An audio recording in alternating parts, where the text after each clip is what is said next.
Hola, bienvenidos a todos. Estamos en una nueva sesión del SIEP, Seminario Internacional de Educación Personalizada. La actividad auspiciada por el grupo de investigación EPEDIG, Educación Personalizada en la Era Digital, de UNIR Research, el Vicerrectorado de Investigación de la Universidad Internacional de La Rioja. Hoy el tema que nos convoca es la educación vista desde las dimensiones de la persona. Tengo que aclarar que solamente vamos a ver alguna de las dimensiones. Hoy no podremos ver todas las dimensiones. Bueno, es una mesa redonda en la cual pues van a participar, aquí ahora los que nos estáis siguiendo, participando, porque espero que haya participación durante y al final de la sesión, pues la planificación, la temporalización es aproximadamente, yo haré una breve presentación inicial de 5 o 10 minutitos como mucho. A continuación le daré la palabra que imparta su ponencia La educación de la voz, importante elemento educativo, al profesor Alfonso Elorriaga, que ahora presentaré. Y luego la segunda ponencia, el doctor Roberto Ruiz Barquín, que hablará del análisis de la singularidad personal en el desarrollo del talento deportivo. Y una vez que hayáis terminado vuestras respectivas ponencias, pues daremos entrada a las personas que participan desde los distintos países y las distintas zonas. Muy bien, pues entonces el doctor Alfonso Elorriaga, lo que voy a hacer ahora en este momento es simplemente darle las gracias por haber tenido el detalle de compartir sus conocimientos con nosotros esta tarde. No voy a leer su currículum, lo dejo aquí, y como la sesión está quedando grabada y luego se puede ver en diferido, pues lo podéis leer con calma. Y además también al inscribiros habéis tenido acceso al propio currículum. Por lo tanto ya eres una persona conocida. Alfonso Elorriaga. También Roberto Ruiz Barquín. Aquí tenéis en pantalla, dejo también unos segundos para que luego, cuando uno lo vea en diferido, pueda pausarlo y hacerse cargo. También mil gracias por tu generosidad al estar aquí con nosotros esta tarde en este,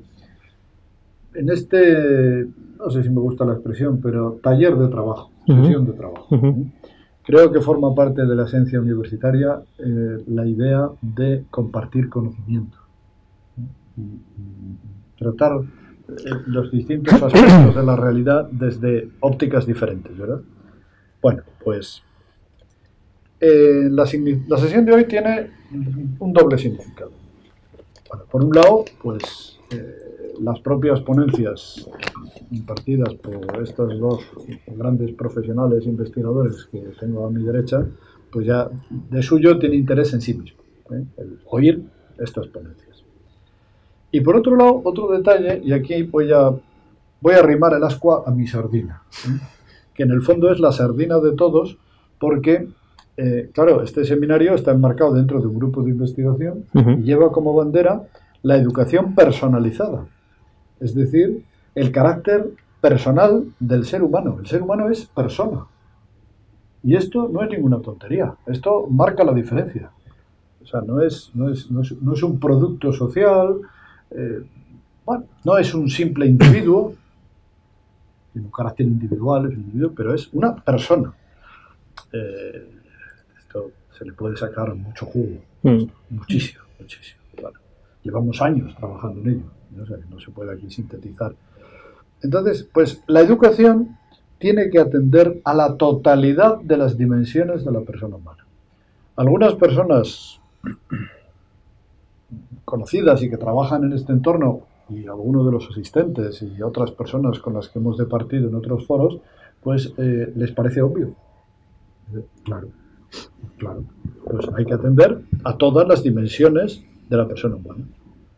Pues, ¿por qué motivo? Pues Por un lado, porque es una exigencia del rigor intelectual, ¿no?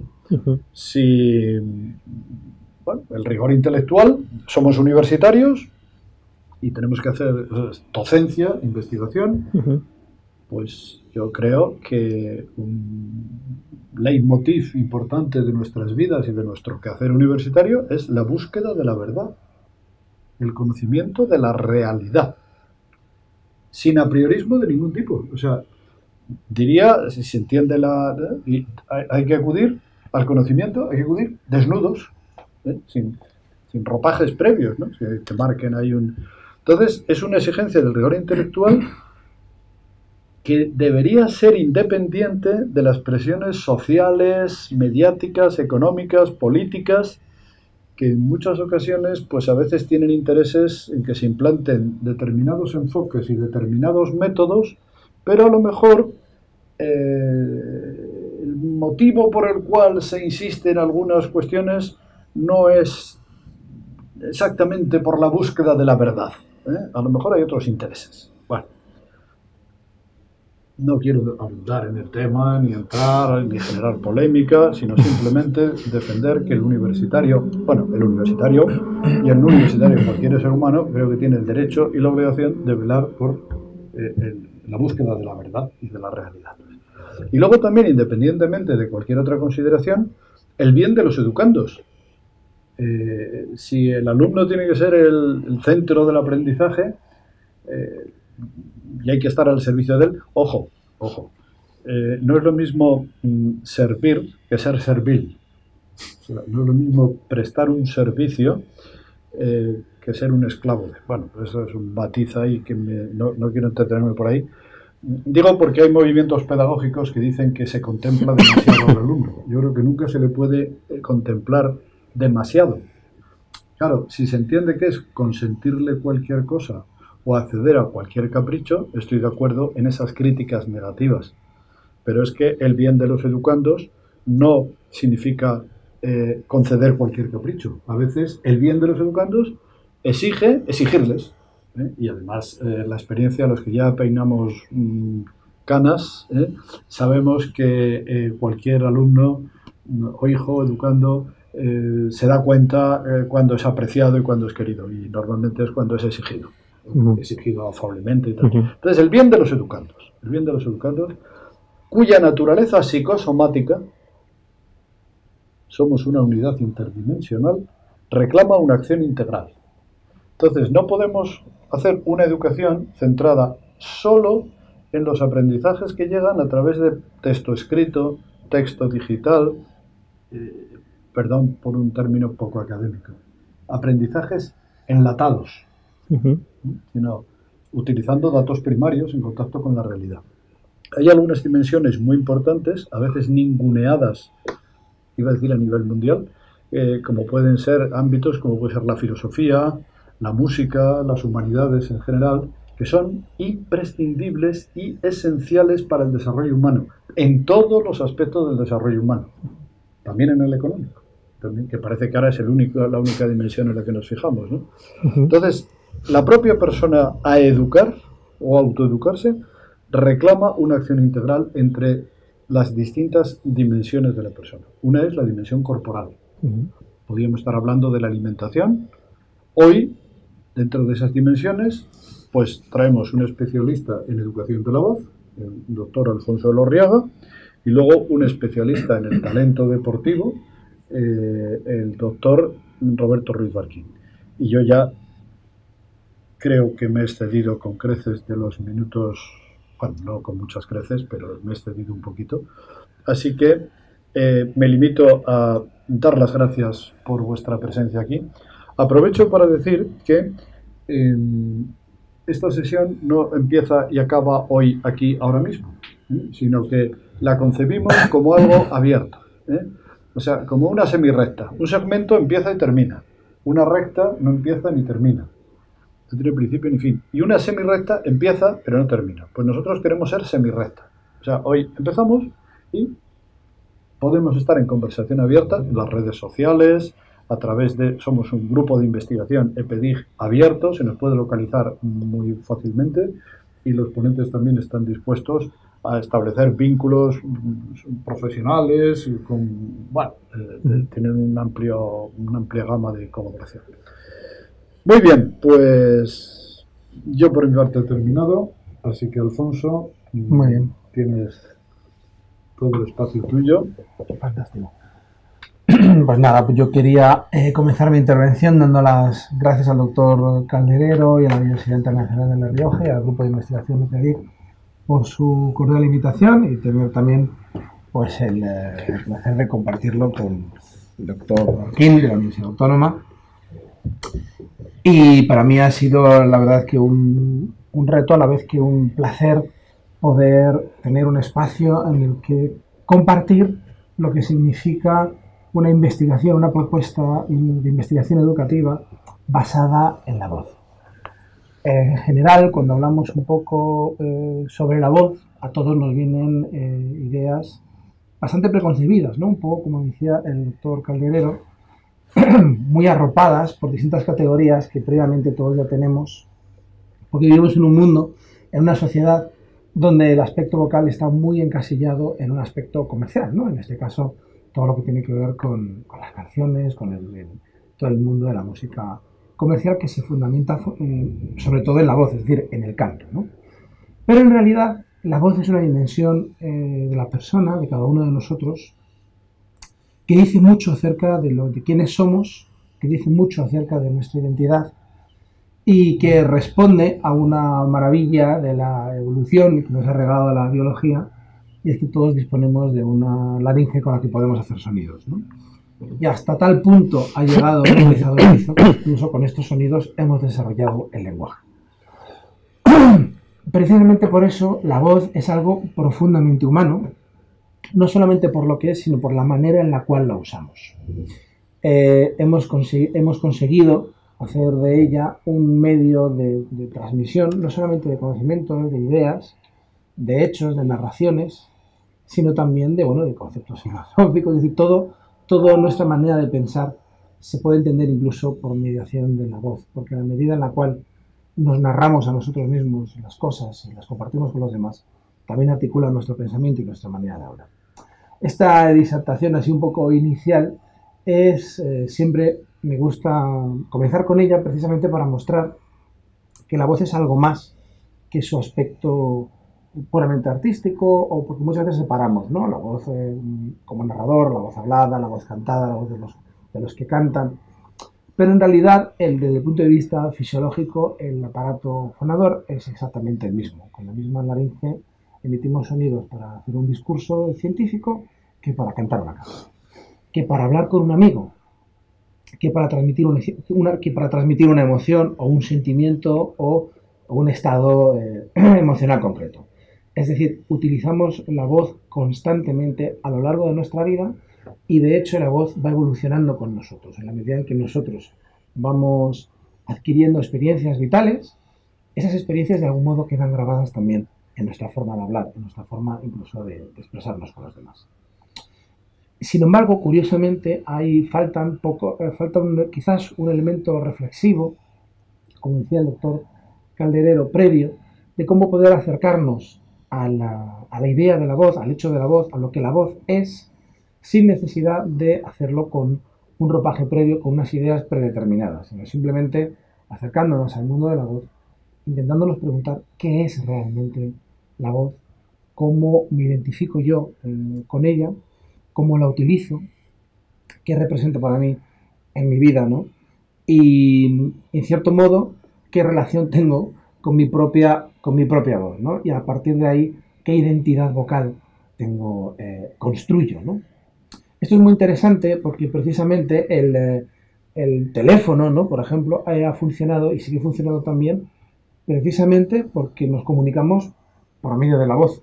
Y en la voz prácticamente está todo. Están las emociones, está el estado de ánimo del momento, están las ideas. Es decir, nosotros mismos, nuestra propia identidad, está en la voz. Sin embargo, en la educación, todas las competencias orales están en cierto modo, no voy a decir que en un segundo plano, pero quizás no tengan o no hayan tenido, no hayamos sabido darles la importancia que tienen. es decir, la oratoria, la capacidad de expresarse, de comunicar ideas con los demás, el debate, la capacidad de escuchar, que tiene mucho que ver con la voz, ¿no? La escucha, escuchar y de hablar, y también, por supuesto, la declamación, y eso nos llevaría enseguida a las artes escénicas y también dentro de las artes escénicas al canto. La voz en realidad es todo eso, y es una dimensión tan humana que llama la atención que no la hayamos puesto quizás en el centro de la acción educativa, cuando en realidad muchos de nosotros en nuestra vida personal y por supuesto también en la laboral, en la profesional, etcétera, etcétera, que nosotros mismos como personas nos vamos a comunicar constantemente por medio de la voz. Y muchas veces es un elemento que lo tratamos como algo puramente, como una herramienta, ¿no? Cuando en realidad yo pienso y sostengo, por medio un poco de toda la investigación que he hecho al respecto, con la ayuda inestimable de un colega norteamericano que me gustaría citar, el doctor Patrick Field de la Universidad de Atlanta, en Estados Unidos, y los dos tenemos varios artículos al respecto, compartiendo un poco esta idea, ¿no? De que la voz es una parte muy importante de la identidad personal y que no se puede entender sin incluirla dentro de esta globalidad, ¿no? Es decir, la voz es un atributo muy importante de cada uno de nosotros, de las personas. Y sobre esto me gustaría hablar un poquito a ver, sí. Tengo aquí un ratón, perdón. Vale. Sobre esto me gustaría hablar un poquito en este pequeño seminario.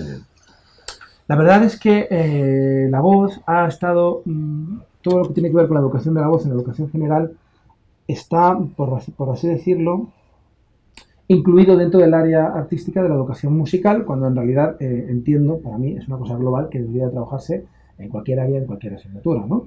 Todo lo que tiene que ver con la expresión vocal. Pero en relación con la educación musical en concreto, llama la atención quizás que la práctica vocal, la práctica coral, por hablar un poquito más de música, que también tiene que ver mucho, en fin, con la práctica escénica, con la declamación, con el mundo del drama, ¿no?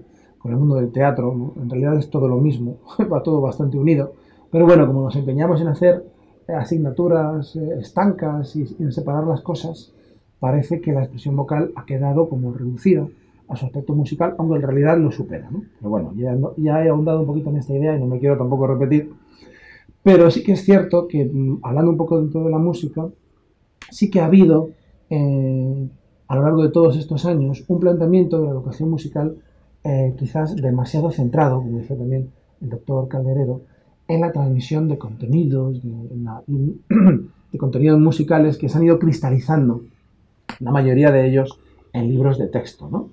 Este planteamiento nos ha llevado a un estilo de impartición actual muy basado en las humanidades, es decir, en la transmisión puramente de ideas sobre la música y tal, pero no tanto en la práctica de la propia disciplina artística, es decir, de la interacción con el sonido sin condicionantes previos. En realidad la educación musical tendría que ser un baile, ¿no? Un baile sonoro entre los alumnos y el sonido. Y no tendría que haber nadie más allí, ¿no? Todo lo que no sea bañarse en una armonía, en una esfera de sonidos y que la verdadera interacción en el aula de música sea con el propio sonido, ¿no? Es en cierto modo desvirtuar la propia naturaleza intrínseca de la educación musical. En este sentido, la introducción de libros de texto y de una serie de dinámicas en el aula de música ha llevado a una descontextualización progresiva de la enseñanza de la música. Esto, así dicho, que parece como muy filosófico, ha tenido, en algunos casos, no en todos, por supuesto, una consecuencia un poco trágica, que es la falta de significado curricular. Llega un momento en que los alumnos, que están por otra parte, tan en la vida real, tan en contacto con la música de todos los días que ellos escuchan, que cantan, con la que tienen contacto en su vida real, en sus móviles, en sus tabletas, etcétera, etcétera. Sin embargo, cuando llegan a la escuela se encuentran con una educación musical donde precisamente en algunos casos falta justamente eso, ¿no? El elemento musical. Y en este caso, si hablamos del elemento vocal, lo que faltaría es la voz, la práctica vocal.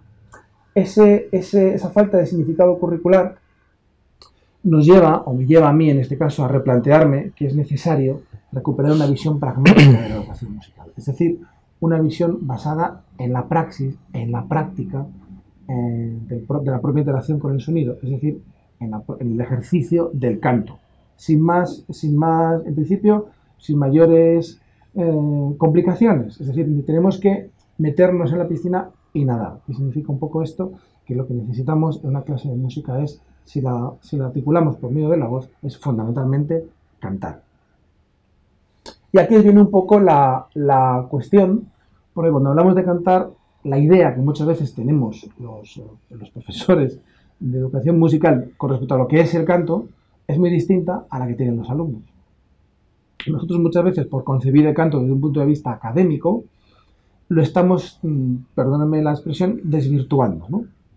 Y para muchos niños y jóvenes y para el público en general, el canto es una cosa mucho más, digamos que automática, mucho más de tú a tú, un lenguaje emocional que es muchísimo más directo. Esto muchas veces lleva a una desvinculación entre la identidad musical del docente, es decir, lo que el docente piensa que tiene que hacer en clase y cómo él se percibe a sí mismo, en relación a cómo yo creo que tengo que dar las clases, desde la idea que yo tengo de cómo yo soy como profesor de música, a cómo los alumnos perciben esto, desde la idea que ellos tienen de lo que tiene que ser cantar, ¿no? Y ahí en realidad tendría que haber un encuentro entre ambas identidades, o dicho de otro modo, tendría que haber en realidad una disolución de ambas maneras de ver las cosas en un modo común, en una práctica común. Y este reto de alcanzar una práctica común que sea válida desde el punto de vista narrativo, desde el punto de vista de la identidad, tanto para los alumnos como para el profesor, es ni más ni menos que a lo que todos los educadores nos enfrentamos cada vez que nos ponemos a hacer música con nuestros alumnos. Si no queremos que la práctica vocal esté desvinculada de la identidad de cada persona, de cada niño, de cada joven, será necesario contextualizarla en este marco, es decir, tener en cuenta cómo vienen los niños y los jóvenes a nuestra aula y a las aulas, y por lo tanto, qué es lo que ellos piensan, qué, en cierto modo, qué autoestima vocal tienen, cómo se relacionan ellos mismos con su voz, qué piensan acerca de su voz y cómo la quieren compartir con los demás. Esto parece algo quizás baladí, pero es tremendamente importante en algunas edades, como por ejemplo en la adolescencia, donde se está creando la identidad de género y donde tanto los niños como las niñas están muy preocupados, porque es lo típico de la edad, en cómo conformar, cómo construir su personalidad en relación a los tópicos que se les van diciendo de qué significa ser chica, qué significa ser chico en la sociedad de hoy en día. Y justamente la voz como atributo sexual es un componente fundamental a la hora de construir esta personalidad, ¿no? Es muy curioso observar, a mí me ha pasado muchas veces en mi vida de docente, que los chavales, los jóvenes que tienen algún problema de autoestima se reflejan enseguida en la voz. Y este problema de autoestima va más allá a la hora de escuchar a otros y de escucharse a sí mismos. Tienen cierto rechazo a escucharse a sí mismos y por lo tanto desafinan. La respuesta a esto muchas veces por los educadores corales es simplemente apartar a los chavales que desafinan pensando que es una falta de habilidad musical innata o algo así, cuando muchas veces está denotando un problema de falta de autoestima, ¿no? Es decir, no se puede desvincular la educación musical puramente técnica de todo el ser emocional que eso conlleva, porque yo en mi voz pongo mi emoción, todo mi mundo emocional sale por mi voz, está intrínsecamente unido a ella. Y un chico, una chica de 14 años, de 13, no va a compartir eso con los demás si no se siente seguro emocionalmente. Por lo tanto, no podemos pensar que cantar es simplemente hacer sonidos. Cantar es compartir algo, un pedacito de tu ser con el resto, ¿no? Y para poder hacer esto hay que sentirse muy seguro acerca de lo que uno es y de lo que uno quiere compartir con los demás. Por lo tanto, la vinculación con el ser emocional es, en este sentido, para mí, innegable. La voz es una vía de canalización de emociones compartidas y, por lo tanto, no podemos pensar que la voz no es solamente la parte vocal, sino que también hay un triple nexo con la parte identitaria y, sobre todo, con todo lo que tiene que ver con las emociones. Por lo tanto, si no logramos que la educación vocal tenga un impacto en la vida de los alumnos, es decir, que ellos sean capaces de reflexionar, de repensarse a sí mismos, de cambiar, de modificar su patrón de identidad vocal y de autoestima vocal, es decir, cómo ellos quieren y se relacionan emocionalmente con su voz y lo que ellos piensan acerca de su voz, ¿no? Si no logramos modificar eso, si no logramos modificar su identidad, no habrá educación, porque la educación al fin y al cabo está ahí como una herramienta de cambio, ¿no? El ser humano tiene el portentoso regalo de poder hacerse a sí mismo. Por lo tanto, la educación está un poco al servicio de esto, desde mi punto de vista. Y la voz tiene un papel muy importante tiene un papel muy importante en todo esto, puesto que en esta educación vocal está todo el mundo, toda la parte emocional de los alumnos que muchas veces se deja a un lado, ¿no? Y esto va a ser así no solamente en una etapa concreta, como puede ser la infancia, o en la adolescencia o en la juventud, sino que es a lo largo de toda la vida. Es decir, en realidad, las edades de la voz tienen que ver mucho con la evolución de una persona a lo largo de toda su existencia, ¿no? Y la manera de cultivar esta voz y de hacer actividades que tengan por medio de nuestra voz es algo sumamente interesante y recomendable si lo percibimos como una identidad que está siempre en continuo movimiento. Es decir, que no es algo que sea estático, sino que yo siempre voy a encontrar una manera nueva de relacionarme conmigo mismo, de tener un diálogo, por así decirlo, un diálogo interno, emocional, por medio de mi voz. Desde un punto de vista más técnico, sí podríamos, quizás más pedagógico, más didáctico, sí podríamos enumerar algunos epígrafes, algunas cuestiones que son normalmente muy sensibles de cara a los profesores de música que nos estáis viendo desde casa, ¿no? Muchas veces se habla acerca de la diferencia existente entre aprender a cantar o aprender un repertorio. En realidad, esta diferenciación entre el contenido y la forma, ¿no?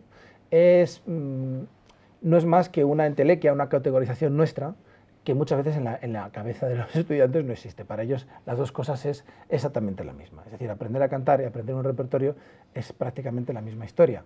Pero no se trata tan solo de aprender canciones, porque sí, se trata de aprender cómo hacerlas, cómo mejorar nuestras habilidades vocales por medio del canto de estas canciones. Eso nos lleva a tomar conciencia acerca de las cualidades positivas de nuestra identidad vocal, es decir, qué cuestiones, qué habilidades vocales yo tengo que puedo mejorar, cuáles necesitan ser mejoradas y cuáles ya están bien y puedo empezar a apreciar y a compartir con los demás, ¿no?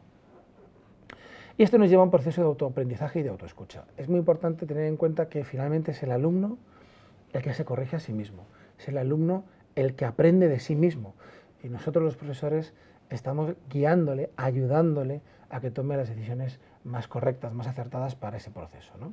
Pero en realidad no podemos decidir por él, o si lo hacemos, lo que vamos a hacer es forzar una falsa decisión que no llevará a ninguna parte, porque no la asumirá como propia.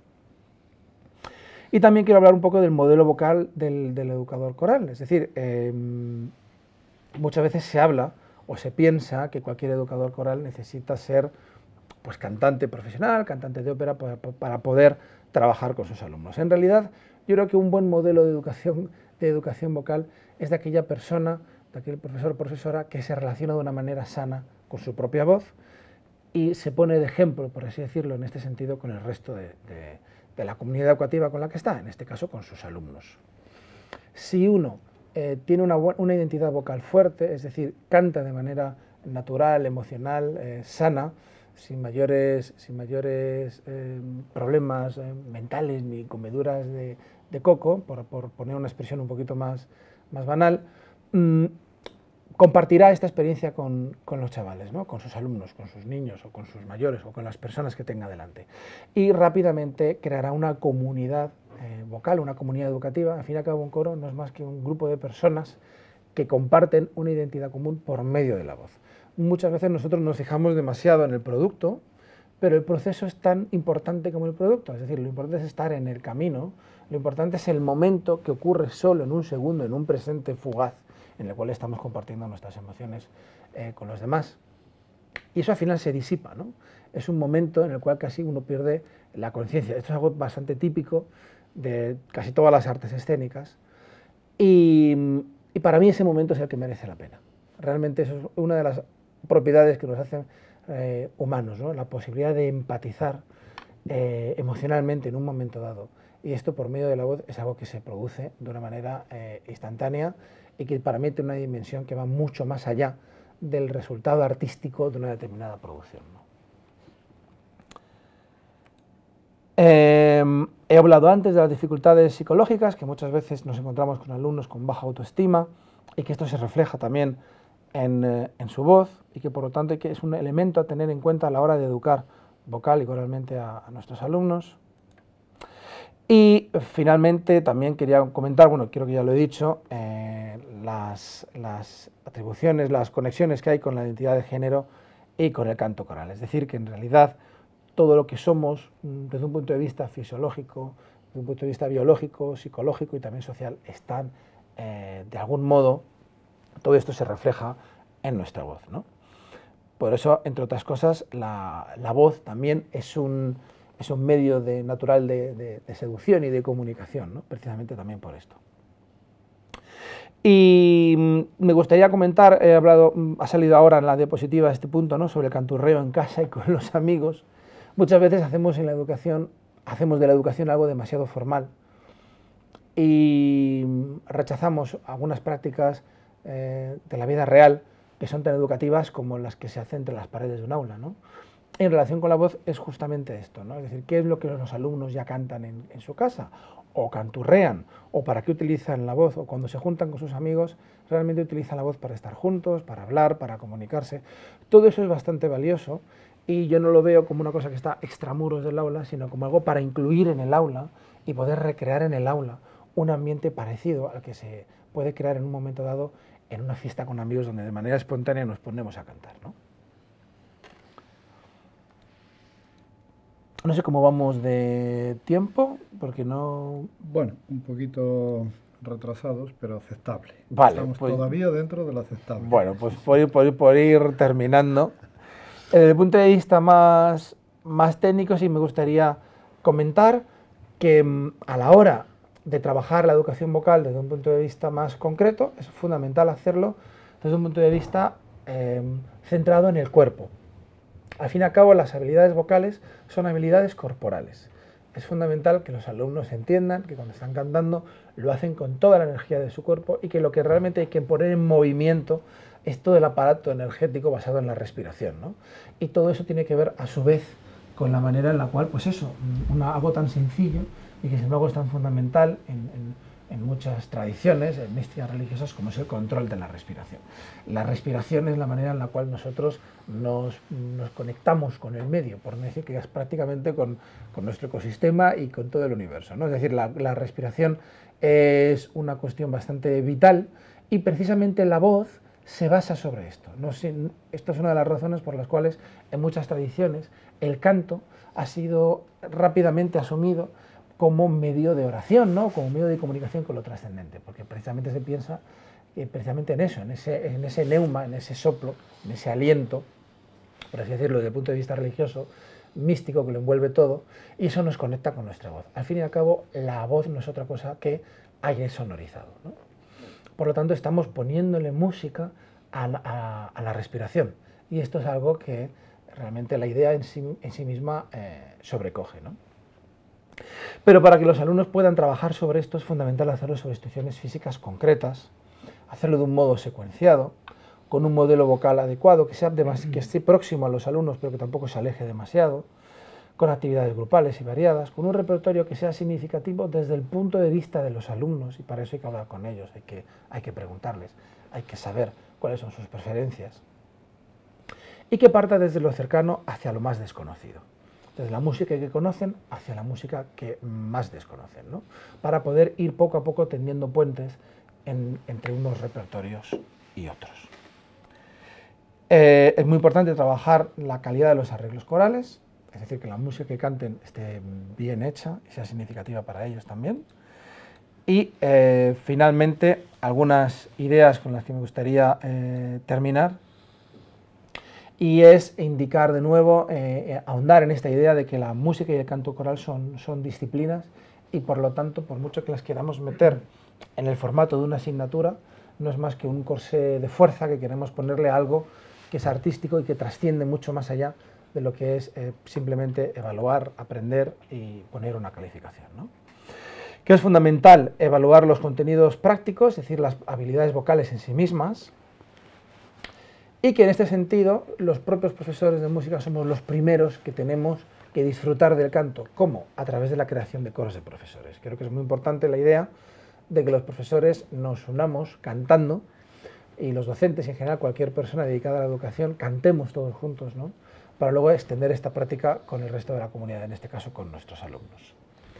Y con esta idea ya termino. Creo que muchas veces cuando se habla de los directores de coro habría que hablar más sobre los educadores corales, es decir, sobre el hecho de que la voz no es un atributo innato.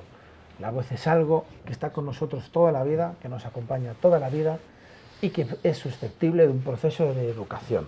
No existen niños ni personas buenas o malas, o que sepan cantar o que no. Simplemente personas que han tenido mejores o peores experiencias en relación con su voz, ¿no? Y que quizás en un momento dado en su vida pensaron que lo hacían mal porque nadie les dijo que su voz es algo de los más, es una cuestión, son ellos mismos, es decir, no puedes rechazar tu voz, es rechazar una parte muy importante de lo que tú eres.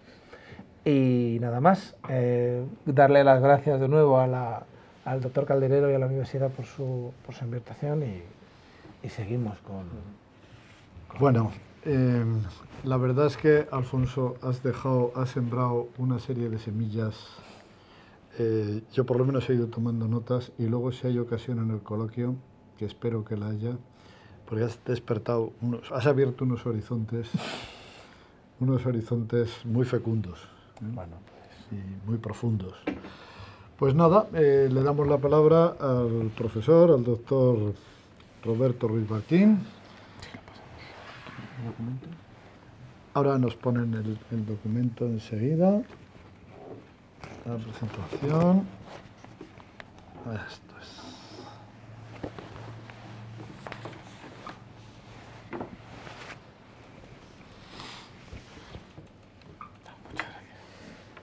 Bueno, buenas tardes. Quizás me repito, pero doy las gracias a José Fernando por invitarme a esta casa, la propia UNIR, donde yo fui profesor hace ya 7 años. Y bueno, me ha puesto mi compañero el listón bastante alto, con lo cual intentaré estar a la altura. En mi caso, quizás la ponencia es de tipo técnico, con lo cual lo haré lo más ameno posible. Y nos metemos en un tema que es el talento deportivo, principalmente visto desde la perspectiva de la psicología del deporte, en este caso psicológico, ¿no? Bien, es mucha documentación, pero yo destacaré lo más relevante, y como las transparencias se dejarán al servicio de los oyentes, lógicamente ellos con más tiempo podrán leerlo detenidamente, y en otras sesiones o mediante cualquier otro medio, cualquier duda pues podrá ser resuelta. Los objetivos de esta sesión tienen que ver con la singularidad del deportista. Todos estos componentes que voy a desarrollar, si bien pueden ser explicados para el colectivo en general, tienen especiales implicaciones, lógicamente, con entrenadores de jóvenes deportistas. Los objetivos son determinar qué es el talento exactamente, describir qué es el talento deportivo y qué conceptos normalmente se asocian, cuáles son los determinantes y aspectos a considerar más relevantes, cuáles son los procesos de detección, selección y promoción y desarrollo de talentos, al menos a nivel general, y a qué nos referimos con la singularidad del joven deportista. Ahí veremos algunos aspectos psicológicos que debemos considerar de cara al deportista. Fíjense que aquí voy a destacar a lo largo de la ponencia 4 conceptos básicos. Es singularidad, individualidad, personalidad e identidad. Todo esto conlleva una idea principal de la ponencia, que es que cada deportista es único y distinto, en este caso, del resto.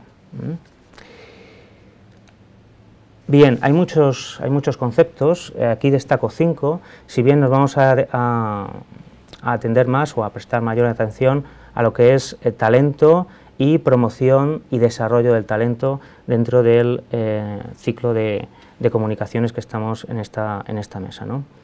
De talento hay muchas concepciones, pero viene del latín talentum y del griego talaktos, que significa plato, balanza o peso.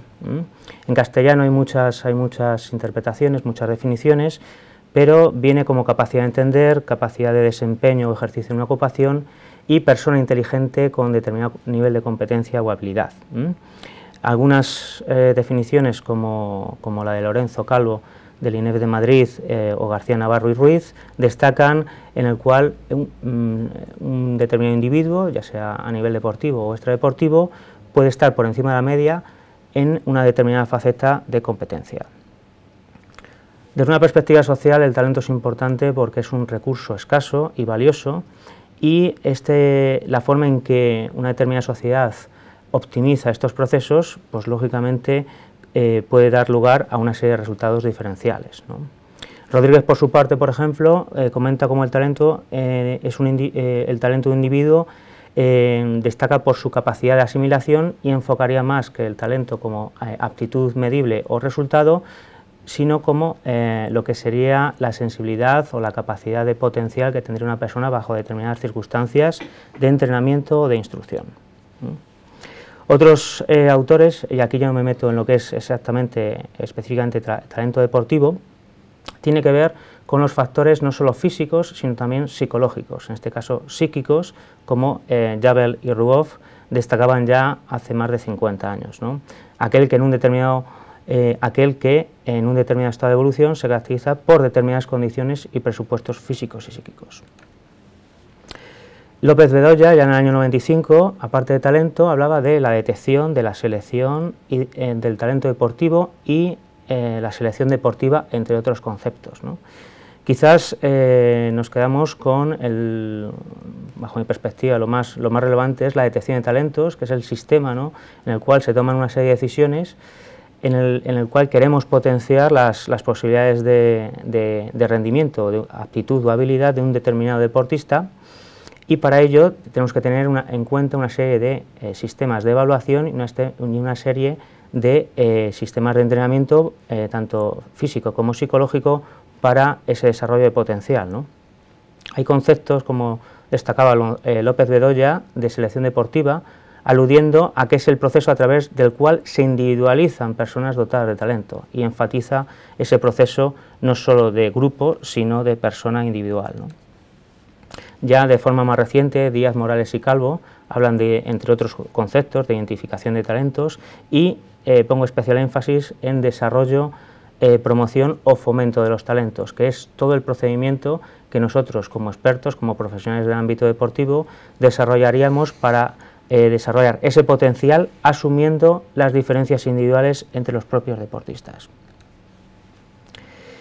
Hay otras definiciones, destaco aquellas que tienen o que enfatizan no solo el factor físico, sino también el psicológico, y López, por ejemplo, hablaría en talento de dos conceptos que serían capacidad de asimilación y de rendimiento.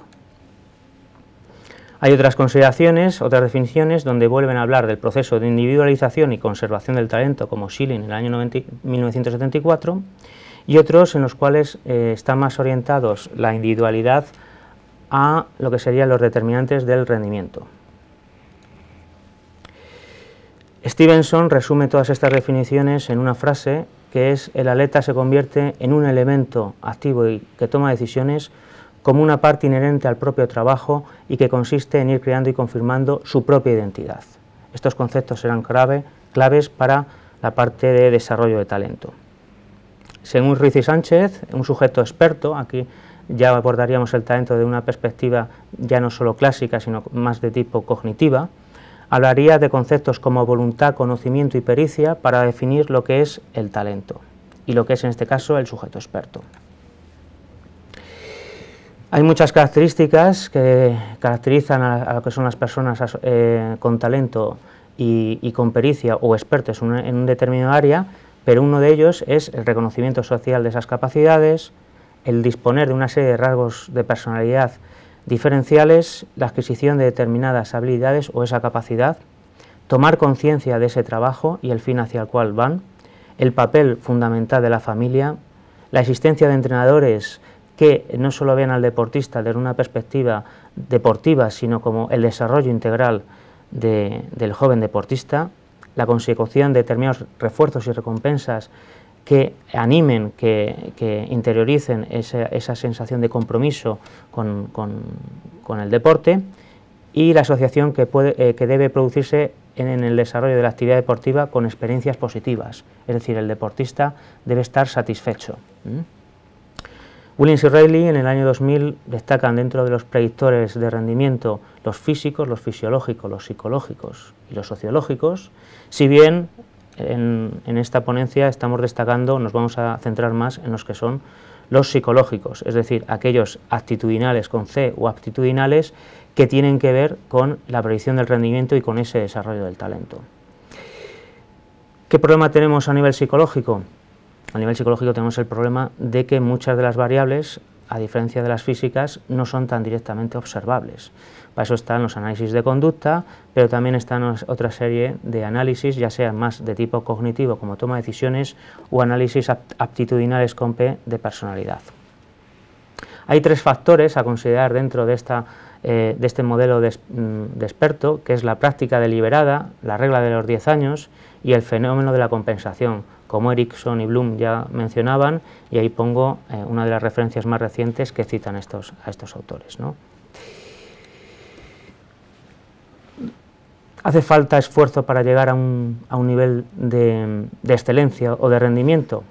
Pues los estudios demuestran que sí, y esta experiencia no tiene por qué ser siempre agradable. Muchas veces podemos caer en la complacencia de prevalecer a toda costa lo que son los niveles de satisfacción sobre lo que es el proceso de avance y desarrollo, y esto puede tener una serie de consecuencias negativas, ¿no? No siempre tiene que ser agradable. Es necesario en ocasiones que para la automatización de determinados procedimientos hay unas fases en que obligatoriamente tienen que ser monótonas, ¿no? Es importante ofrecer múltiples oportunidades de práctica precisamente por esas diferencias individuales que presentan los deportistas. La estimulación, hay algunos que pueden ser más sensibles a un tipo de estimulación o pueden tener su potencial más desarrollado debido a determinados estímulos para los que están previamente más capacitados para ese desarrollo. Debe ofrecer la posibilidad de corregir errores y necesita una supervisión experta. De aquí la importancia de los entrenadores, preparadores físicos, graduados en ciencias de deporte para el desarrollo de esta supervisión, ¿no? Al margen, lógicamente, del trabajo del psicólogo deportivo en ese desarrollo psicológico integral de las diferentes facetas. Desde una perspectiva del talento, ya hemos dicho que es importante la cantidad, pero también es importante la calidad, y esto nos puede llevar a veces a cometer errores de un exceso de especialización.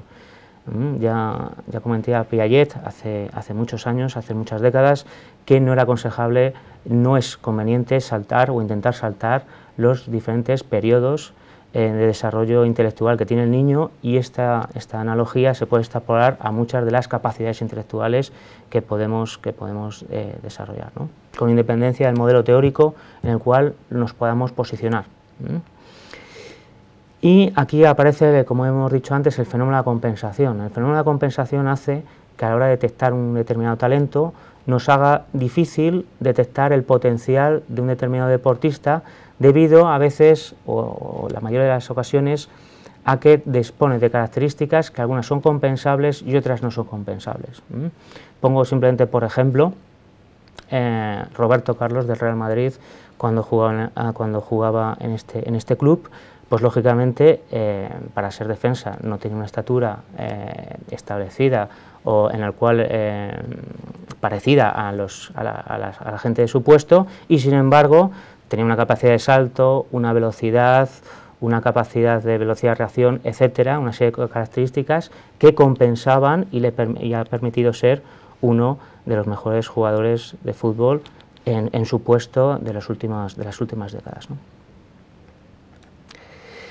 Bien, simplemente, aparte de los factores cognitivos, autores como Ruiz y Sánchez destacan que no solo es la capacidad cognitiva lo importante en el desarrollo del talento, también es importante la motivación, el esfuerzo y el compromiso. Algunas de las características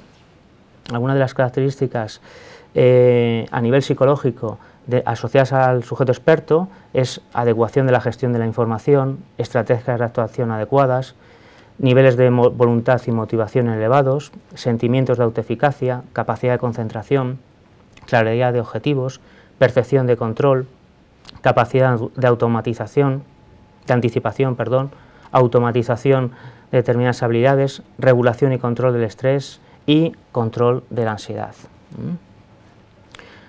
No voy a entrar en todos los detalles, pero después del concepto de talento, del modelo de experto, aparece otro concepto que es el de excelencia deportiva, donde vuelven a destacar autores como Durán, el alto nivel de compromiso, la calidad de práctica en el entrenamiento, el empleo de la visualización o imaginación como técnica psicológica de incremento del rendimiento en entrenamientos y competición. Suelen ser planificadores y rigurosos en algunas rutinas, consideran de forma detenida y detallada su participación y otra serie de factores como el control de la distracción y la presión.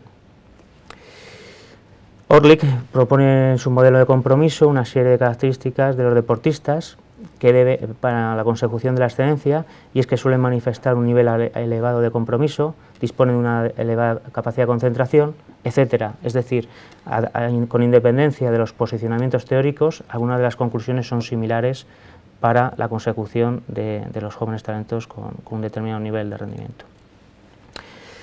Pasamos a la promoción y desarrollo del talento deportivo. Según Coté, hay muchas clasificaciones, yo pongo una de las clásicas. Hay una serie de etapas dentro del desarrollo deportivo, que son los años de prueba, los años de especialización y los años de inversión.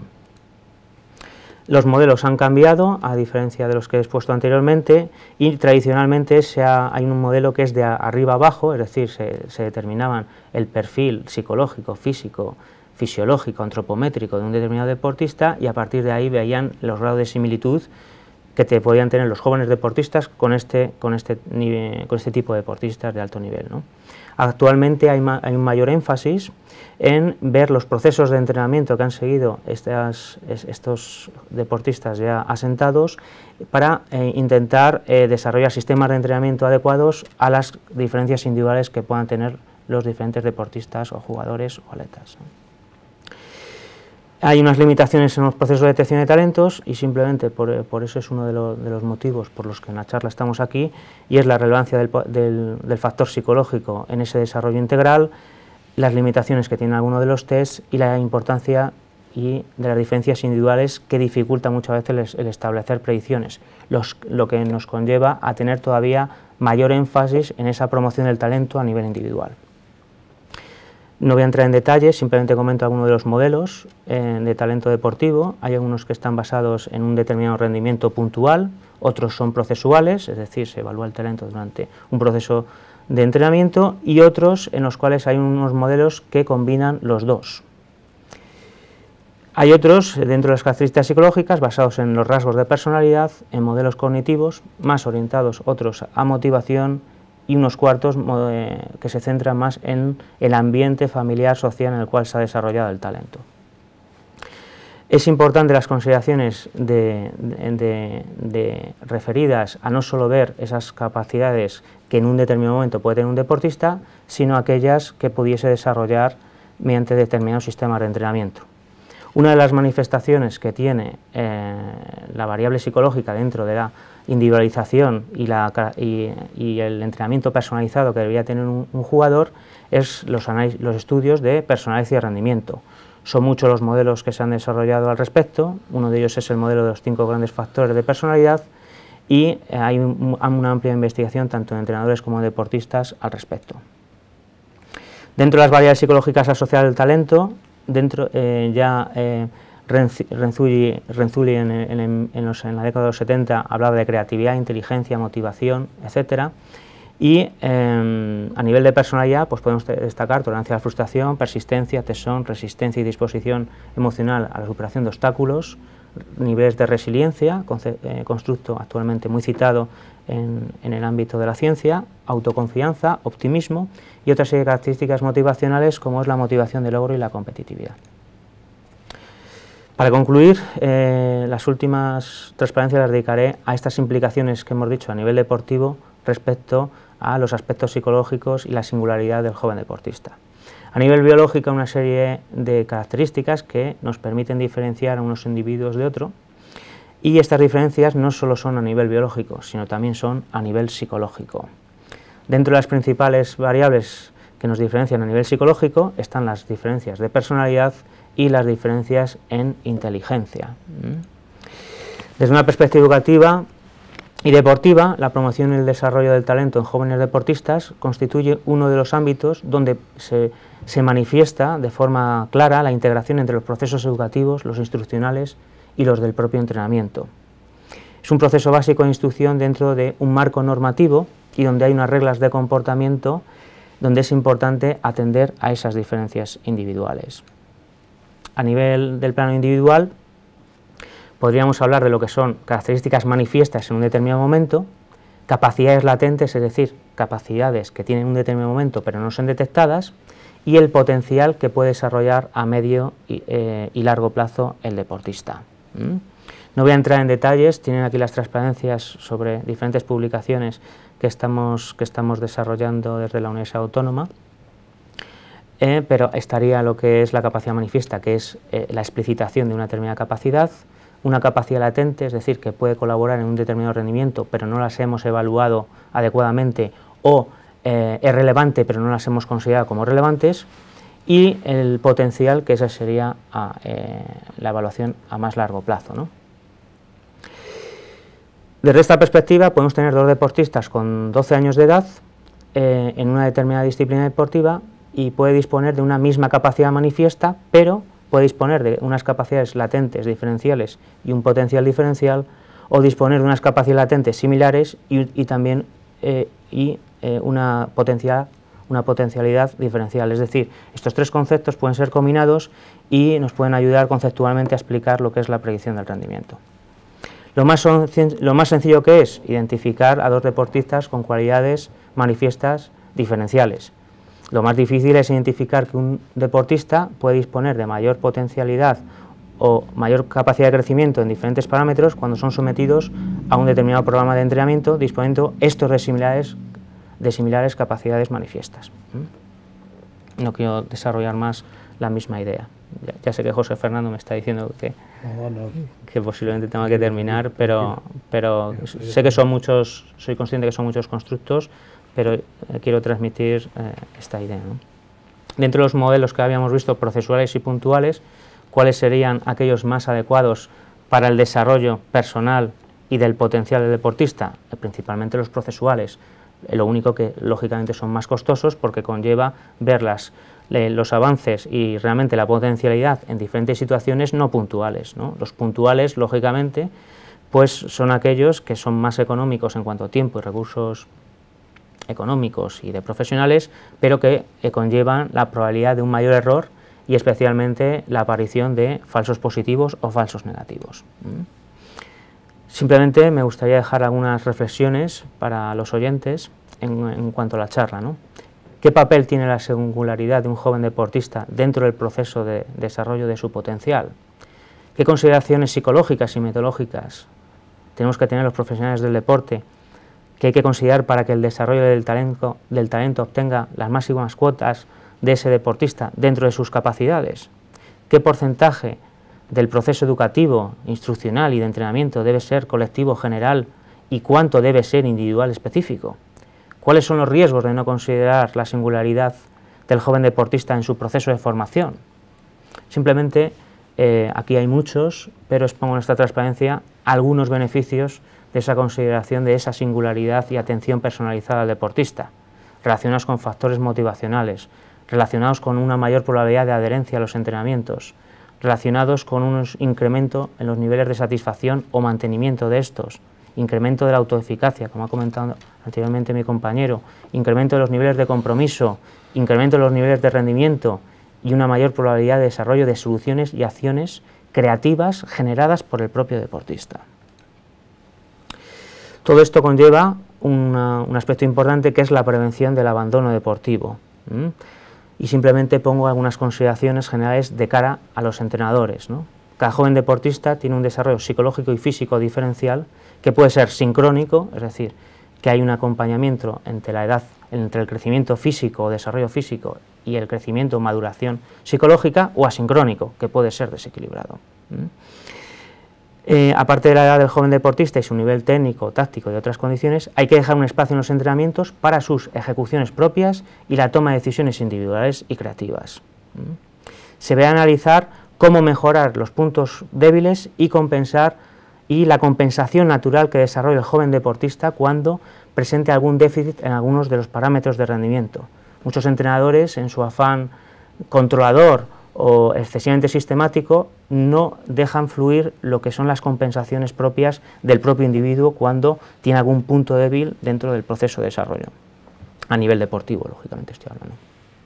Por tanto, todo esto exige una serie de respuestas personalizadas e individuales, y sobre todo ello debe conllevar que, con independencia del nivel de rendimiento que pueda obtener un deportista, sea competente dentro de sus posibilidades psicológicas y físicas. ¿Qué tiene que ver lo visto con la educación personalizada, o con la atención personalizada, o con la singularidad del deportista? Cada deportista es único. Esta idea la he expuesto en la primera transparencia, ¿no? O en la segunda transparencia. Los procesos de educación, instrucción y entrenamiento deben dejar margen a los procesos de individualización y personalización del entrenamiento. La atención a los procesos individuales podrán favorecer los procesos del desarrollo y promoción del propio talento y la capacidad del propio deportista. El desarrollo del talento deportivo no debe tratarse de forma aislada al desarrollo integral del propio individuo, y el reconocimiento de las diferencias individuales y su singularidad puede ayudar al desarrollo no solo deportivo, sino también integral del joven deportista. Bueno, simplemente gracias por su atención y estoy a su disposición de las dudas que puedan surgir, y ahora abriremos el debate con mis colegas. Muy bien, pues muchísimas gracias por el contenido y por el enorme esfuerzo de, con tanta densidad, ser tan disciplinado. Has aplicado, has sido coherente con tu propio desarrollo del talento, en este caso del talento resumidor. Me ha sorprendido muchísimo que hayas podido meter en un espacio, desarrollar en un tiempo tan corto, tantas ideas. Si me pasáis el ordenador, por si alguno de los participantes online ha comentado algo. Bueno, hay algunas personas que han dicho, qué interesante, ¿eh? Estoy totalmente de acuerdo, estudio canto lírico.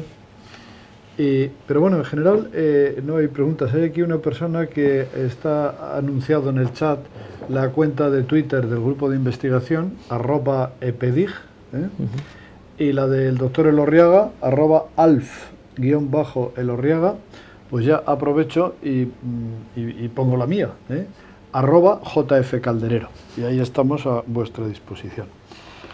Bueno, yo sí que tengo muchas preguntas, comentarios, o sea, también siguiendo el ejemplo de Roberto, voy a ver si consigo sintetizar, porque tengo tema para llegar hasta las 9 de la noche, por lo menos, con todo lo que habéis dicho. Bueno, iremos poco a poco, ¿no? Has estado hablando de la importancia que tiene la educación de la voz, que va más allá de los aspectos instrumentales, sino que estás hablando de la identidad, de aspectos muy profundos de la persona.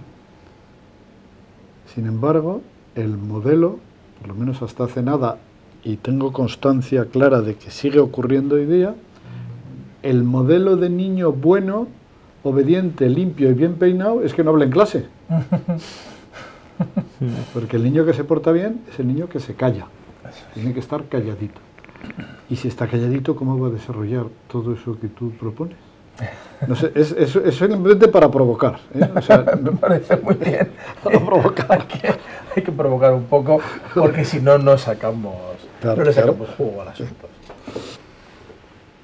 Contesto entonces. Si quieres, no es una... O sea, estoy apuntando y...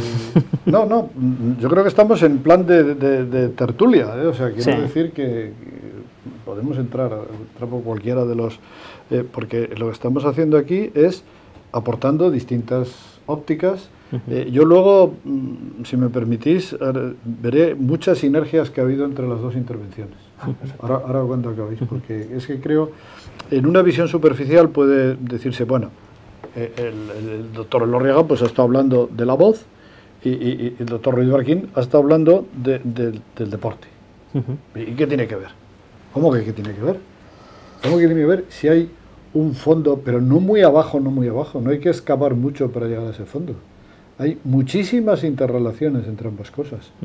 Y hay mucha aplicabilidad en los dos. Pero bueno, ¿qué decimos de eso de estar? Decías que era una competencia transversal, la educación de la voz. Hay que hablar en público, hay que... y estar calladitos. Estar calladitos en clase. Estar calladitos en clase. Bueno, la verdad es que precisamente yo creo que justamente la experiencia que tengo, los alumnos hablan porque sienten la necesidad de hablar, porque es algo que sienten la necesidad de comunicarse, y esto es algo absolutamente normal. Precisamente el modelo tradicional de la enseñanza, que es unidireccional, basado en una sola, pues eso, el profesor es el que sabe, el alumno es el que ignora, y por tanto yo vuelco mis conocimientos en el alumno, en este modelo que está pues bastante ya, yo creo que superado, ¿no? O al menos intelectualmente, pero que todavía tenemos mucho de esto en las aulas, en muchos sitios, ¿no? Primero pone al alumno en una situación de indefensión, desde mi punto de vista, ¿no? Porque si a mí me están diciendo una serie de cosas y si ni siquiera se me permite hablar, opinar y comentarlas, pues simplemente yo estoy ahí bastante anulado, ¿no? No puedo ni siquiera decir lo que opino al respecto, ¿no? Y por lo tanto yo no construyo ningún conocimiento, soy un sujeto pasivo que se limita simplemente a escuchar, escuchar y escuchar. Esto genera a la larga, desde mi punto de vista, un empobrecimiento intelectual. Es decir, los alumnos nunca son capaces de construir un discurso basado en sus propias ideas, ni tampoco en asimilar las ideas de otros, tamizarlas y tener un discurso propio ante la vida, ¿no? Porque se limitan a repetir lo que dicen los demás. De hecho, el aprendizaje tradicional se basa bastante en esto. Yo memorizo, repito lo que me han dicho tal cual me lo han dicho y se acabó. En ese proceso, ¿dónde estoy yo? Pues en ningún lado, eso lo podía hacer perfectamente una máquina, ¿no? Pero no somos máquinas, somos personas. Entonces, desde ese punto de vista, el hecho de que los alumnos no tengan voz propia en las clases, yo creo que coarta su manera de implicarse en su propio aprendizaje. Es decir, de cierto modo, yo no me puedo implicar en algo en lo cual no puedo participar porque no puedo prácticamente ni opinar al respecto, ¿no? Yo creo que se trata más de canalizar esta necesidad tan humana y social de compartir, de hablar y de comentar, y volver por lo tanto a esta idea un poco socrática del diálogo. Las clases tendrían que ser mucho más dialógicas, mucho más dialogadas. En el terreno de la música es que es bastante al revés, son los alumnos los que están todo el rato cantando, ¿no? Entonces nosotros, en general los educadores musicales, ya estamos de algún modo encauzando eso. La cuestión está en que cuando desde el punto de vista del discurso, en otras clases, donde también se utiliza la voz, este aspecto incluso dramático, teatral, no se utiliza, ¿no? Yo recuerdo que tuve la oportunidad de estar el año pasado en un viaje académico en la Universidad de Atlanta y pude visitar la escuela de Ron Clark, no sé si habéis oído hablar de ella, que es muy interesante, y vi unas clases de ciencias sociales donde los alumnos estaban debatiendo entre ellos unas ideas en relación hacia la balanza comercial de diferentes países, ¿no? Y habían organizado la clase como si aquello fuera la ONU, entonces había distintos grupos de niños que estaban explicando las razones por las cuales su país en la balanza comercial del trato con este otro país debería de hacer esto, lo otro y tal. Terminaba su intervención y entonces el profesor de sociales tocaba la guitarra eléctrica, cantaban todos una canción y no sé qué, y participaba otro grupo. Es decir, era una clase donde se hablaba bastante, pero todo lo que se hablaba estaba... una simulación. Una simulación. Aunque nada más fuera desde el punto de vista cognitivo, que tenga la oportunidad el alumno, el discente, de expresarse, y voy a pegar un bajonazo, un reduccionismo muy grande que no me agrada, pero permite ver si el alumno está asimilando lo que se le está diciendo. Yo estoy muy por debajo del nivel que tú has puesto. Porque si, aunque nada más quisiéramos transmitir información, creo que los conocimientos no se pueden transmitir, porque el conocimiento es algo que elabora uno propio. La información más el bagaje que lleva de antemano, más su propia herencia, más su propia biología, su psicología y tal. Pero si no tengo la oportunidad, el alumno, si ¿lo has entendido? Si el alumno dice, sí, no tengo ni duda, ¿qué habrá entendido? Porque él puede creer que lo ha entendido. Yo tengo mucha experiencia de que ha entendido, pero otra cosa diferente. Si él no lo expone, es simplemente un argumento, pero no ese es el importante. Es la habilidad de construir su identidad, de participar. Y además es una competencia transversal, ¿no? ¿Verdad? Como has dicho. El ritmo. Claro, parece que el ritmo, pues, ¿qué tiene que ver eso con la matemática y con la física? Todo. La matemática, la armonía de las estrellas. El ritmo, el universo, o sea, hay cantidad de procesos biológicos que funcionan con ritmos. Sí, claro. El aprendizaje de idiomas tiene que ver con el ritmo de la conversación. La física, si estudias en profundidad y ves las ecuaciones de onda de determinadas manifestaciones luminosas, sonoras, ves que los exponentes, los coeficientes de las distintas variables que intervienen en la longitud de onda o son múltiplos unos de otros, o son divisores. Entonces, el aprendizaje profundo que genera de sentirse, no ya ciudadano, sino en comunión con la naturaleza, si no tiene una vivencia del ritmo, no sé si te estoy preguntando algo, estoy aprovechando para exponer mi punto de vista. Eso si te puedo contestar ahora, o comentar, es uno de los pilares de la musicoterapia moderna. Es decir, que precisamente una de las... Si hablamos un poco de la energía vital de cada persona, si una persona, su energía esto para mí es un tema absolutamente fundamental, o sea, yo me gustaría comentarlo aquí. Yo creo que tanto la práctica deportiva como la práctica artística, justamente lo que aporta a la vida de las personas y sobre todo de los niños es ritmo. Muchos niños yo creo que ahora tienen muchos problemas que están saliendo constantemente, ¿no? Psicológicos, de atención y tal, porque tienen una energía mal encauzada. Creo que en este sentido, tanto la práctica deportiva como la posibilidad de hacer actividades relacionadas con el ritmo y con el movimiento encauzaría bastante esta energía que muchos niños necesitan de manera imperiosa soltar. Y digamos que esta alineación, este comportamiento alineante de coger un modelo prácticamente académico universitario y calzarlo en la escuela y pretender que un niño de 6, 7, 8, 9 años o que un chaval de 12 tiene que estar 6 horas al día sentadito en una silla sin está, es algo tan profundamente tan inhumano que raya desde el punto de vista casi la esclavitud. Es decir, uno acaba teniendo un modelo de aprendizaje muy basado en que el papel que yo tengo aquí prácticamente es muy cosificado, o sea, es muy poco humano. Es muy despersonalizado. Es muy despersonalizado, ¿no? Sí. Si la educación la construimos entre todos, creo que debería haber un modelo que tuviera en cuenta la globalidad de todas las dimensiones de la persona, y para poder hacer eso es necesario que haya mucho más diálogo. Yo creo que más diálogo, hay que hablar más en general con el grupo de alumnos, hay que hablar más con ellos y dejar que las cosas ocurran. Lo que yo querría subrayar es que estamos en una universidad. Los anfitriones somos un grupo de investigación y vosotros sois investigadores y estáis hablando no solamente como unos amigos con un café y una cerveza charlando por la experiencia de la vida, que también, porque a poco que uno reflexione y aplique el sentido común, muchas de estas cuestiones se detectan.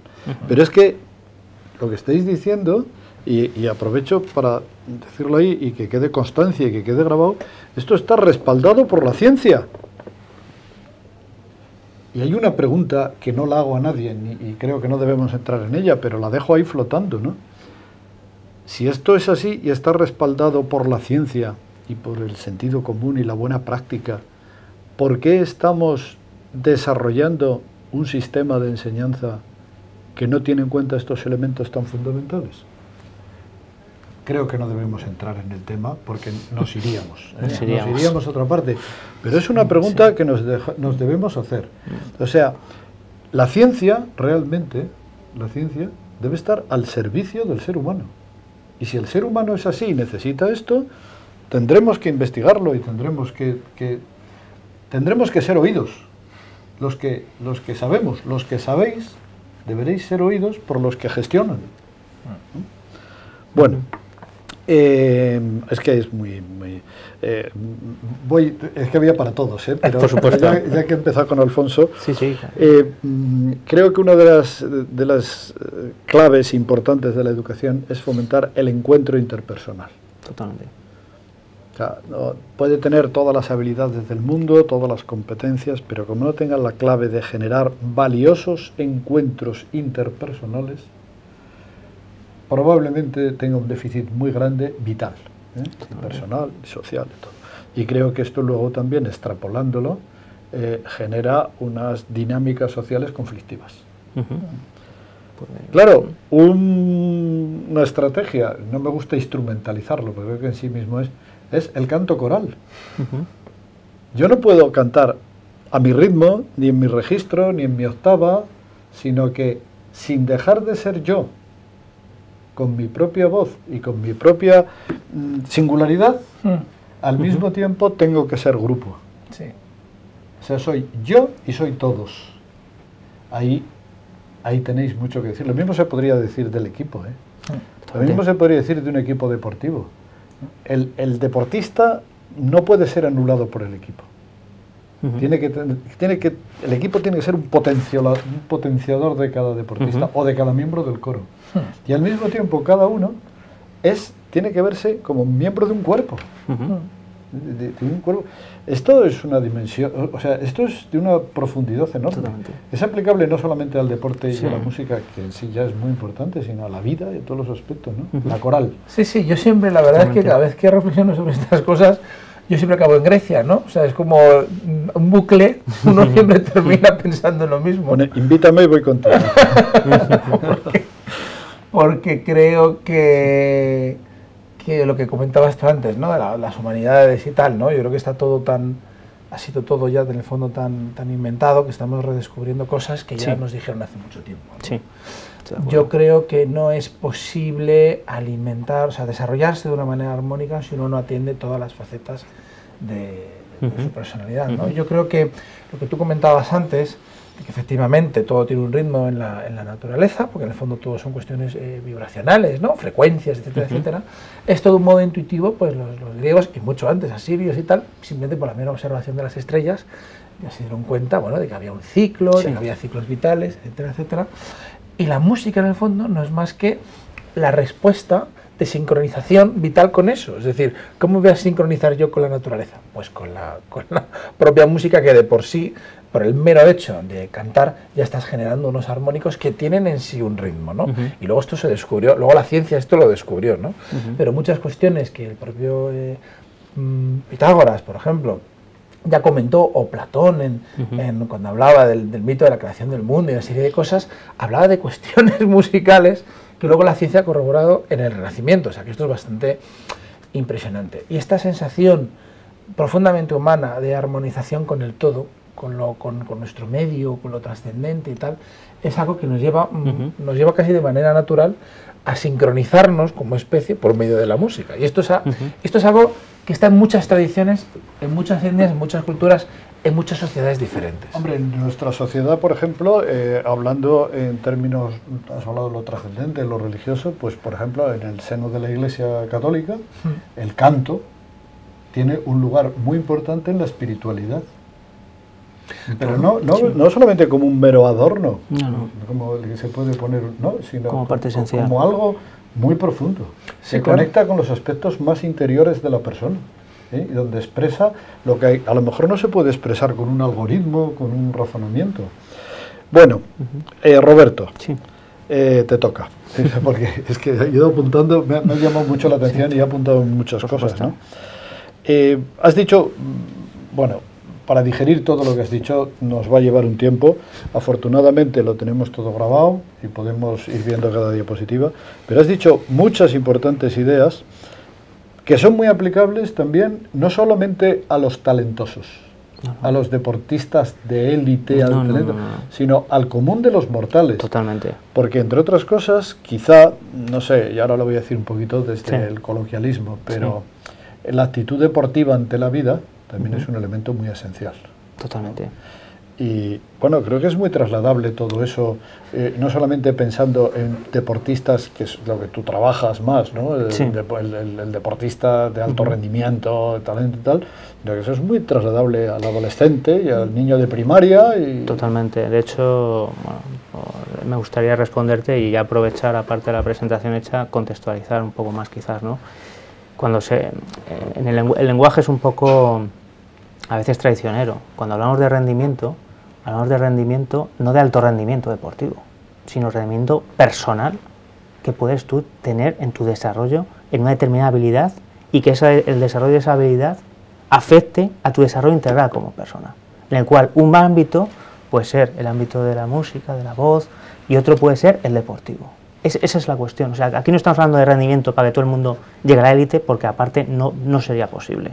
Aquí estamos hablando de que un sujeto tiene una potencialidad, y la investigación psicológica y lo que dice la psicología del deporte es que cuando una persona se siente competente, repite y reitera la práctica deportiva o la práctica de una determinada habilidad. Las repercusiones pedagógico-didácticas de esto que acabas de decir son enormes. Poner al niño en situación de que se sienta competente. Tenemos, yo siempre digo en los cursos de entrenadores, donde estoy en la Federación de Fútbol de Madrid, si hacemos simplemente una reflexión, muchos deportistas de élite son de élite en un deporte donde no habían pensado que iba a llegar a la élite. O sea, tú hablas con Rafa Nadal y dices, pues me gustaba mucho el fútbol, o hablas con Schumacher, me gustaba mucho el fútbol, y sin embargo han terminado siendo deportistas de alto rendimiento en tenis y en Fórmula 1. Esto nos lleva un poco a unas reflexiones en las cuales, y de hecho la charla lo he querido reflejar, no sé si lo he conseguido, que estamos hablando de procesos de formación en jóvenes deportistas o personas jóvenes, donde el deporte es una canalización. Quizás me orienta un poco más al deporte un poco más oficial, más regulado por un entrenador, más a unos determinados niveles de competición, pero unos niveles de competición que pueden ser municipales, no tienen por qué ser ni nacionales, ni internacionales, ni deportistas de alto rendimiento. Y lo que sí me da mi experiencia, aparte del ámbito deportivo, en otros muchos ámbitos en donde he podido trabajar como psicólogo, ya sea en el clínico, en el organizacional, en el de prevención de riesgos laborales, es que la persona, aunque inicialmente no disfrute motivacionalmente, intrínsecamente con una actividad, si se hace competente, hay una probabilidad de que repita y desarrolle esa competencia. Entonces, muchas veces, a la hora de adherir, ya no solo de rendimiento, sino de adherir a una actividad, aquella persona, por mucho que le guste, en el momento en que se sienta despreciado, en el momento en que no se sienta que progresa, o que no tiene un guía, como puede ser el entrenador o el profesor, de que le ayude a comprender la secuencia de aprendizaje, tenderá a desmotivarse. Has dicho antes que el talento, has dejado caer ahí, y ahí me ha rechinado un poquito el tema de que el talento es un recurso escaso. Y bueno, no sé si será escaso o creemos que es escaso, porque yo tengo la impresión de que en muchos casos limitamos las expectativas que tienen los niños, las personas Totalmente. En proceso de formación. Mencionaste antes, creo, no sé si es literal, porque escribiendo con los pulgares no es tan fácil, pero hablaste del reconocimiento social como elemento generador de crecimiento del talento, o algo así. Perdona, repite. Sí, el reconocimiento social como elemento generador de crecimiento. Un poco lo que acabas de decir ahora mismo, el hecho de que hay alguien al que le agrada tu propio desarrollo, como un factor. Claro, esto veo que hay algunas personas de las que nos están siguiendo que son estudiantes en grados de educación, en magisterio y tal, ¿no? Claro, las repercusiones que tiene esto en la práctica docente en el aula, cómo el niño va a desplegar su talento y su potencialidad en cierta medida en función de, de las expectativas. Bueno, está toda la teoría de las expectativas, totalmente, que ya conocemos, ¿no? Pero en la práctica diaria a lo mejor no es... Por eso me ha llamado mucho la atención. A lo mejor el talento, si tuviéramos esta actitud, sería menos escaso de lo que pensamos. Totalmente. Quizá. De hecho, José Fernando, fíjense, o fijaros a los oyentes,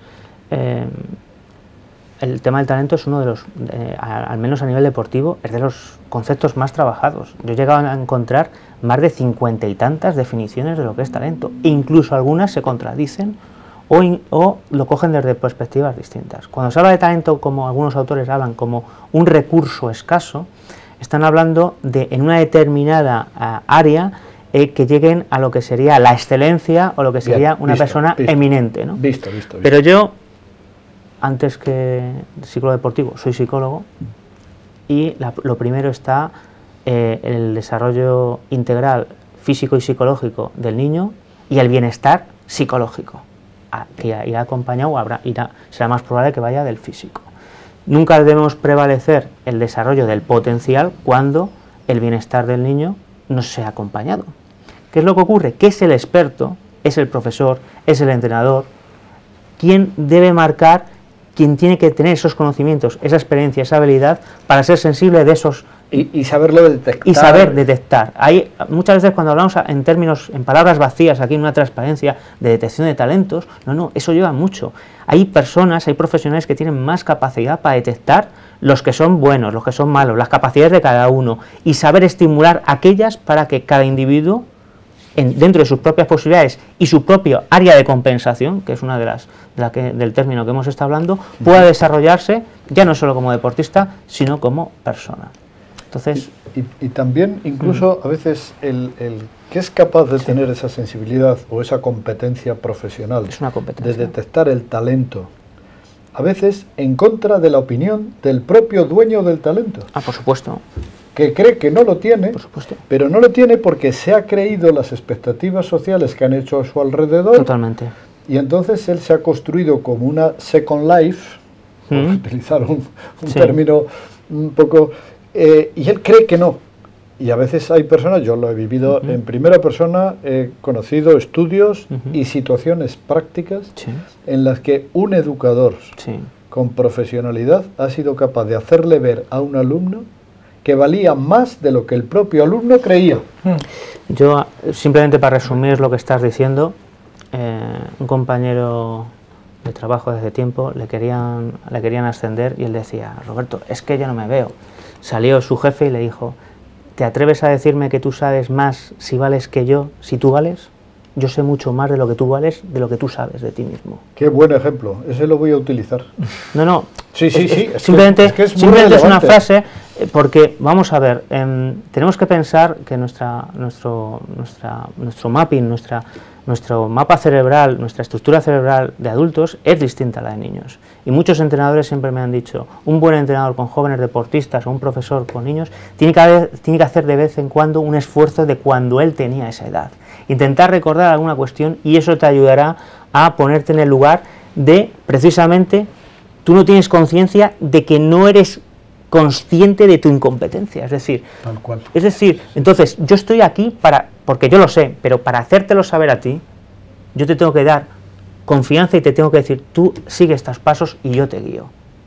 Entonces en ese momento es cuando... De alguna manera, bueno, de alguna manera, o sea, tú con la educación, con los coros de adolescentes, que además incluso has sido premiado y has conseguido cosas que muchas personas dicen: eso es imposible. O sea, un adolescente cantando. ¿Pero dónde se ha visto semejante cosa? Cantan mucho los adolescentes en su casa, cantan a, vamos, una barbaridad. Claro, pero hace falta alguien que despierte eso y que tenga el oficio y el... ¿no? Me refiero que sí, que efectivamente, yo me siento muy identificado con lo que acaba de decir Roberto por la cuestión relacionada con la metacognición, ¿no? Es decir, efectivamente, lo importante no es que nosotros sepamos lo que creemos que los alumnos saben, sino que ellos sean conscientes de lo que realmente saben.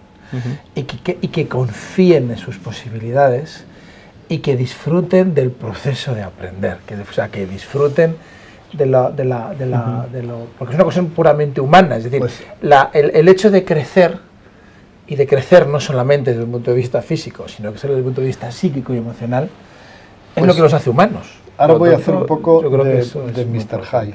venga. Dr. Jekyll y Mr. Hyde. Estás diciendo que disfrute con el proceso. Y Roberto dijo hace un ratito que el desarrollo, no son las palabras, no tiene por qué ser siempre agradable. Sí, lo dicen Y yo muchos estoy psicólogos. pensando en el esfuerzo que algunas personas que cantan divinamente, pues eso no sale solo, aunque haya tenido las potencialidades, pero detrás de alguien que toca un instrumento divinamente, fíjate, divinamente. ¿Eh? Sí, sí. Dame la cabeza porque hay alguna connotación ahí también. Han sudado la camiseta. Ha habido horas de entrenamiento y eso no siempre es agradable, aunque uno esté disfrutando con el esfuerzo de conseguirlo. Porque a veces contraponemos con esta visión occidental esquemática, Sí, sí. contraponemos la satisfacción al esfuerzo. Sí. Y parece que la satisfacción es la ausencia de esfuerzo. ¿A qué no? No. No, claro que no. Desde vuestras áreas es perfectamente posible estar contento esforzándose en algo que a veces no apetece y que... Bueno, yo creo que la experiencia, cada vez que uno va al gimnasio le pasa eso, ¿no? O sea, cuando uno sale del gimnasio y sales por un lado físicamente agotado, pero feliz, con esa sensación de bienestar, de haber hecho deporte, ¿no? Eso yo creo que eso se repite después de leer un libro o de practicar un instrumento o de haber estado 2 horas estudiando, practicando matemáticas. Es decir, yo creo que es fundamental pasar por la experiencia. Es la experiencia la que nos da el paso para hacer el siguiente camino. Yo creo que hay 2 o 3 factores clave, ¿no? Aunque tú no disfrutes en ese momento, si tú ves en una dirección o una meta, no te importa pasar por el esfuerzo. Y si eso además se acompaña... Porque tiene sentido.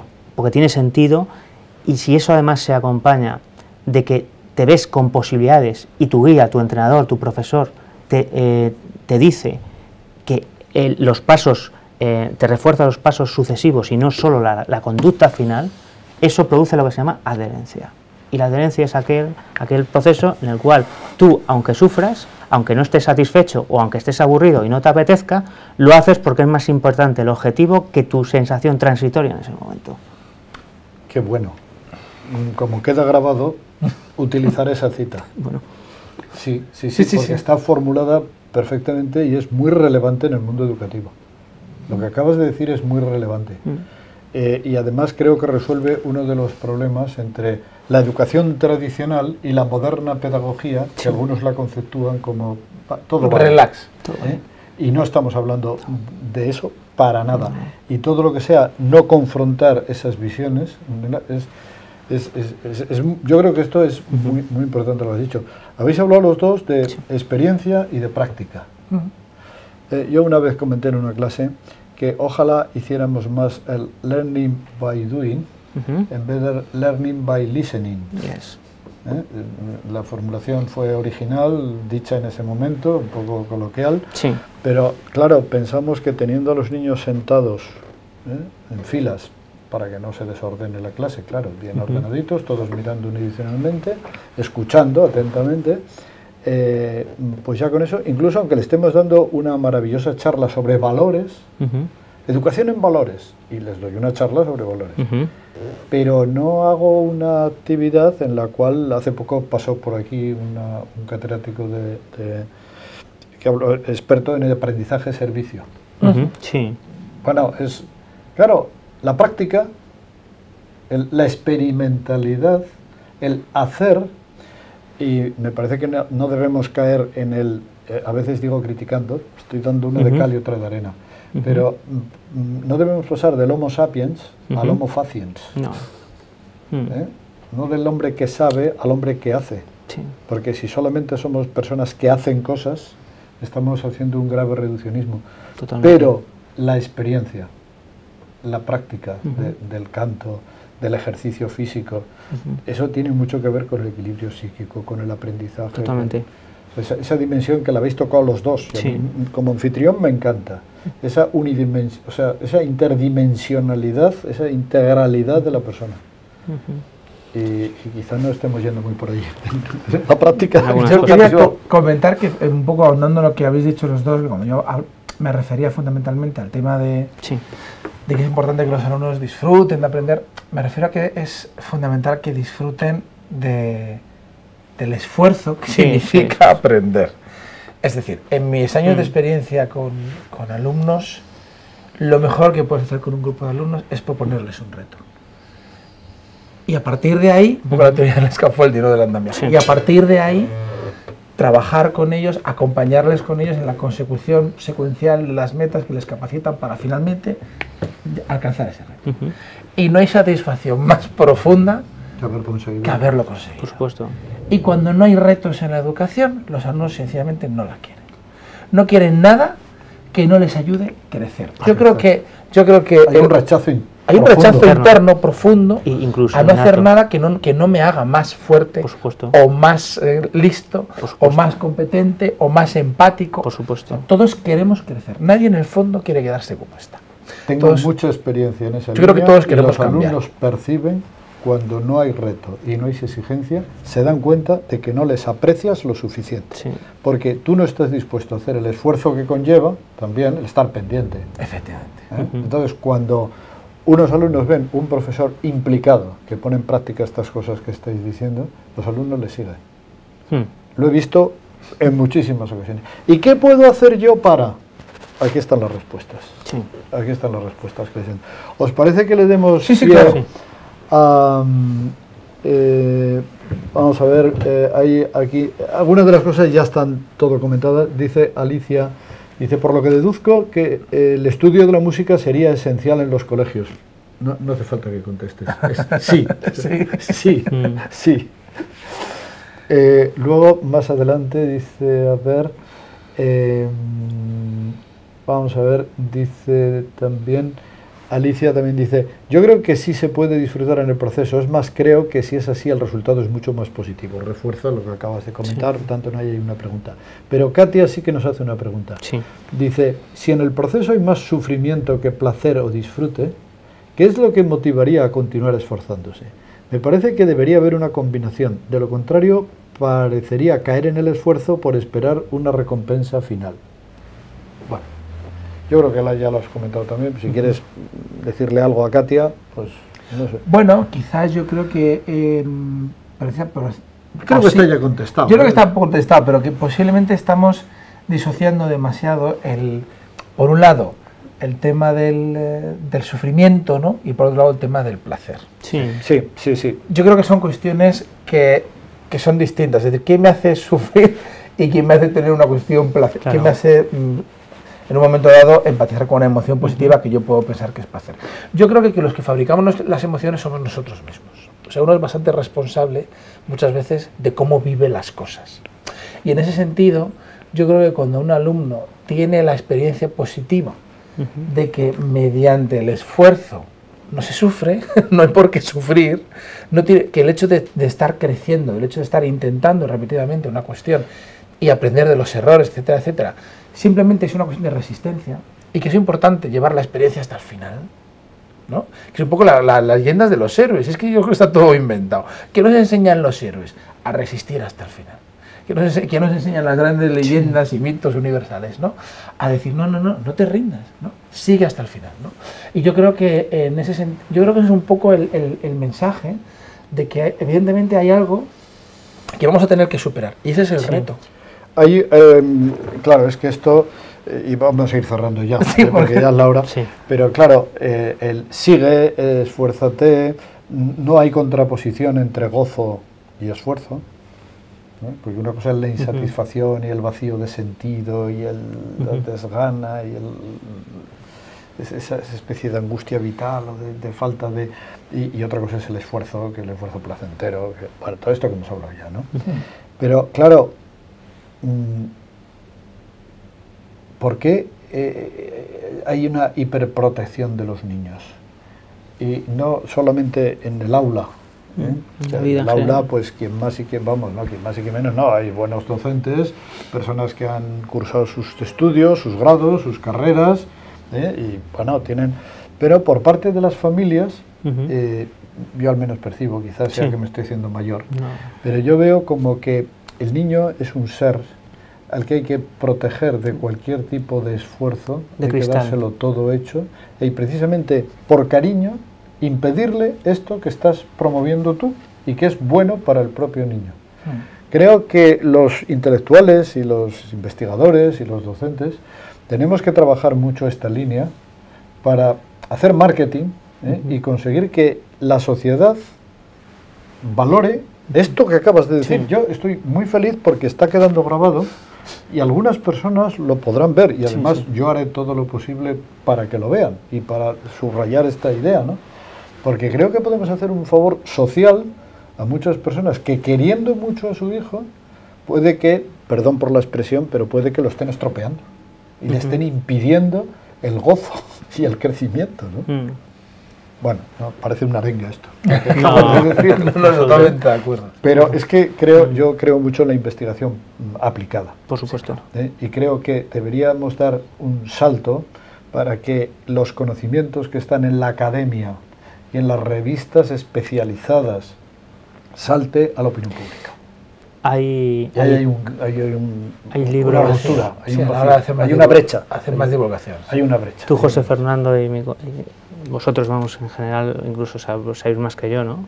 Pero muchos ya libros tradicionales de métodos de investigación, en determinadas ciencias, tanto psicología como educación, la investigación debe tener una serie de criterios para orientar los esfuerzos. Y uno de ellos es el criterio de practicidad y de masa crítica o posible impacto social que tenga esa ciencia. Y yo creo que cuando hablamos de investigación aplicada, realmente lo que estamos diciendo es una investigación sobre una demanda real o potencial que pueden tener el resto de nuestra sociedad y el nuestro de personas que puedan necesitar nuestros conocimientos.